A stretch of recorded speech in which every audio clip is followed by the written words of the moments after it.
want you to meet my cousin, Russell Buffalino. How are you? Hi, nice to meet you. It was like the army. You followed orders. You always charge a guy with a gun. With a knife, you run away. So you charge with a gun, with a knife, you run. I heard you paint houses. The chilling code for murder that opened Scorsese's epic The Irishman in 2019. But how much of Frank Sheeran's deathbed confession was truth?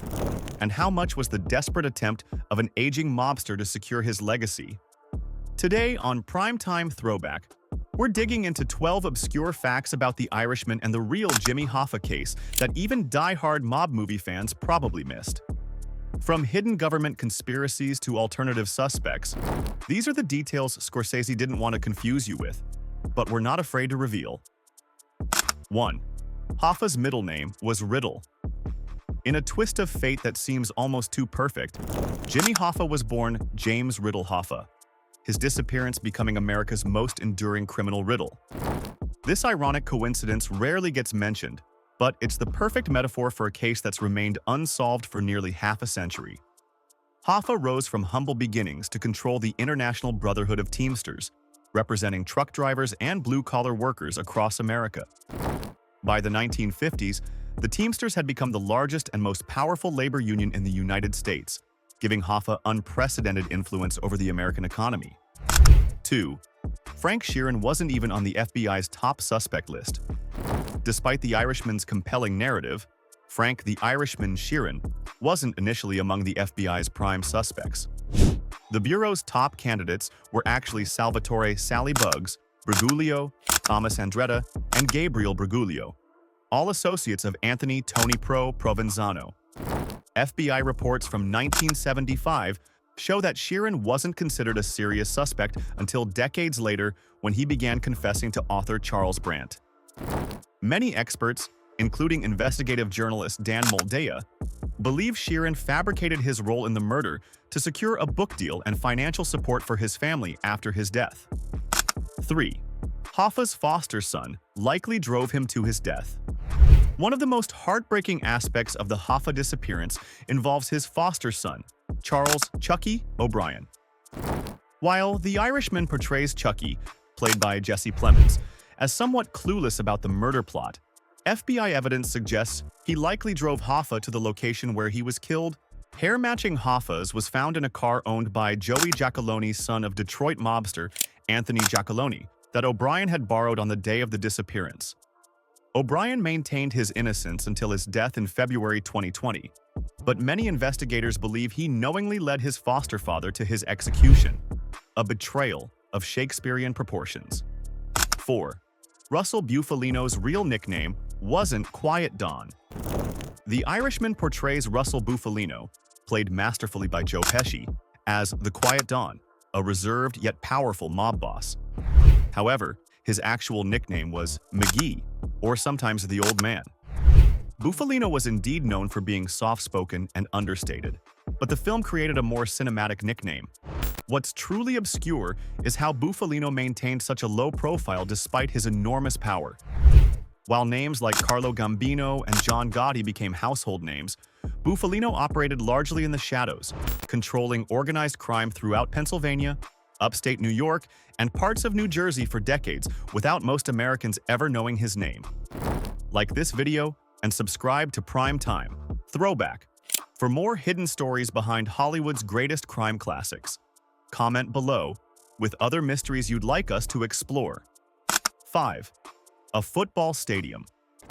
Conspiracy theory persisted for decades. One of the wildest theories about Hoffa's final resting place, that he was buried under the concrete of Giants Stadium in New Jersey, became so widespread that it persisted as urban legend for decades. The theory was so persistent that when the stadium was demolished in 2010, people genuinely expected to find remains. No evidence of Hoffa was discovered during demolition, but this hasn't stopped the theory from living on. This particular conspiracy theory speaks to the mythic status Hoffa achieved in death, his disappearance becoming a part of American folklore rather than just another mob hit. 6. The FBI found blood, but it wasn't Hoffa's. In 2004, the FBI followed up on Sheeran's confession by investigating a house in Detroit where he claimed to have shot Hoffa.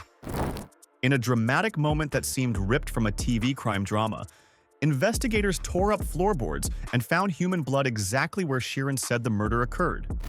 The twist? DNA testing revealed it wasn't Hoffa's blood. This discovery raises disturbing questions. Was someone else murdered in that exact spot? Did Sheeran confuse the locations of his various hits?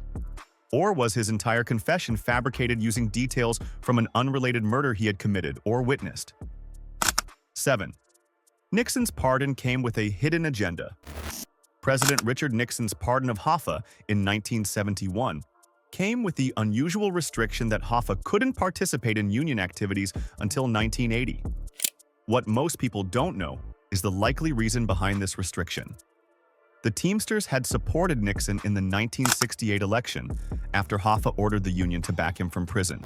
However, Nixon had secretly promised the acting Teamsters president, Frank Fitzsimmons, that he would include this restriction in exchange for continued Teamster support. This political betrayal effectively prevented Hoffa from reclaiming his power base and set in motion the events that would lead to his death. 8. The House, where Hoffa allegedly died, had a chilling history. The Detroit house where Sheeran claimed to have killed Hoffa wasn't just any random location. According to local lore, the house had previously been used for mob meetings and potentially other killings. When FBI agents finally searched the house decades later, longtime neighbors reported that the home had changed hands multiple times over the years, with various owners making unusual renovations, including completely replacing sections of flooring for no apparent reason. Though impossible to verify now, some investigators believe the house may have been a designated mob disposal site, rather than just the location of Hoffa's murder. 9. Scorsese ignored expert warnings about Sheeran's story. Prior to filming The Irishman, Robert De Niro and Martin Scorsese were warned by several Hoffa case experts that Frank Sheeran's confession was likely fabricated. Specifically, investigative journalist Dan Moldia met with De Niro and presented evidence contradicting Sheeran's account. According to Moldia, De Niro became defensive during their meeting. Scorsese and De Niro ultimately chose to proceed with Sheeran's version despite the contradictory evidence, prioritizing the dramatic potential of a story about friendship and betrayal over strict historical accuracy. The film never acknowledges the significant doubts about Sheeran's confession. 10. The real Irishman died broke and abandoned. While The Irishman portrays Frank Sheeran, Robert De Niro, reflecting on his life from a comfortable retirement home, the reality was far bleaker.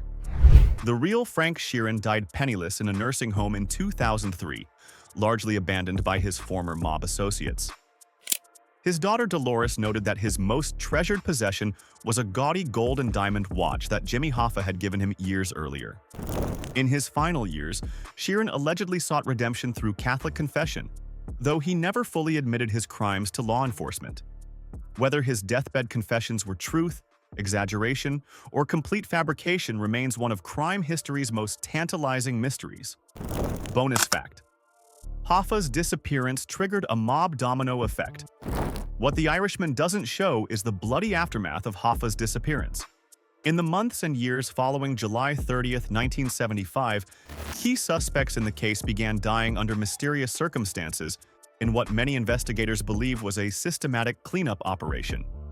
Salvatore "Sally Bugs" Briguglio, widely considered the most likely triggerman, was gunned down in Little Italy in 1978. Thomas Andretta died in prison. Several other potential witnesses met untimely ends. By the mid-1980s, almost everyone with first-hand knowledge of the Hoffa hit was dead, in prison, or had vanished themselves, effectively sealing the truth forever. Nearly 50 years after Hoffa's disappearance, the case remains officially unsolved. The FBI continues to follow leads, but with most of the suspects and witnesses now deceased, the truth may have died with them. What makes the Hoffa case so enduring isn't just the mystery of his disappearance, but what it represents: the complex intersection of organized labor, politics, and organized crime that defined a pivotal era in American history. Whether Scorsese's version is historically accurate ultimately doesn't matter. The Irishman, like all great crime epics, uses one man's story to explore larger truths about power, loyalty, and the high price of both. What do you think happened to Jimmy Hoffa? And which of these obscure facts surprised you the most? Let us know in the comments below. That's a wrap on today's episode of Prime Time Throwback.